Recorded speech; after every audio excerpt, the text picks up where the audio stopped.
I mean, the Saudis dropped a £500 bomb on a school bus in Yemen a few weeks earlier, killing 40 children, most of them under the age of 10. The Khashoggi killing got more publicity. But I think if it was to do with human rights, the sort of, if there was a principal concern for human rights at stake, the British would have withdrawn support or taken some measures long before that killing. And it's reasonably significant. I guess it's part of the rehabilitation of MBS. But remember that the relationship between the British and the Saudis has continued more or less unabated since the killing of Khashoggi. It was seen, I think, from both sides as a kind of a PR problem rather than a substantive problem.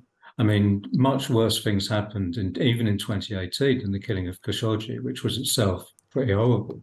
I mean, the Saudis dropped a £500 bomb on a school bus in Yemen a few weeks earlier, killing 40 children, most of them under the age of 10. The Khashoggi killing got more publicity.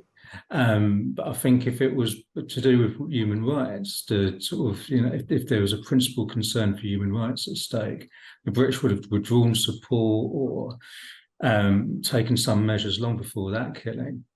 Now, MBS is seen as a reformer within his own country. Is he doing anything about human rights at all? He's not doing anything about human rights. I mean, if anything, political space in the kingdom is being constrained. I mean, the picture's quite complex because what he's doing is freeing up social space within the kingdom. So it's possible for people to enjoy more forms of entertainment. It's possible for women to engage in social life and the professional world a little bit more. But the political space has shrunk considerably.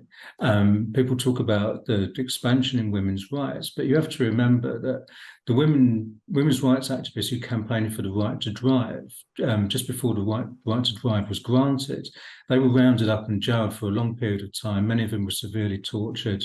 Earlier this year, a young woman, a PhD student, a young mother of two, was jailed for 27 years for tweeting in support of women's rights. This was just earlier this year. So I think when we hear a lot of this talk about the expansion of women's rights and the reform, but what gets overlooked in all this is the shrinking of political space, which basically means that women can have more of a life in Saudi Arabia as long as they keep their mouths shut. So it's not as benign a story as people try to paint. What about UK relations with the Kingdom of Saudi Arabia? What are we looking for really from our side from this relationship? I mean, I think the British state looks for a number of things in these interactions. Saudi Arabia is a big source of inward investment. It's a reasonably important export market. And obviously there's a relationship in terms of arms sales as well. I mean, the Saudis are one of the big customers of the UK arms industry, not so important for the British economy as a whole, but the British value the arms industry because it helps them maintain their status as a global military power, to have your own domestic arms industry. And you maintain that by selling a lot of those arms, and the Saudis are big customers. So it's important for the British state strategically. Not so convinced that it does a great deal of good for the British public. David Waring, thank you for joining us.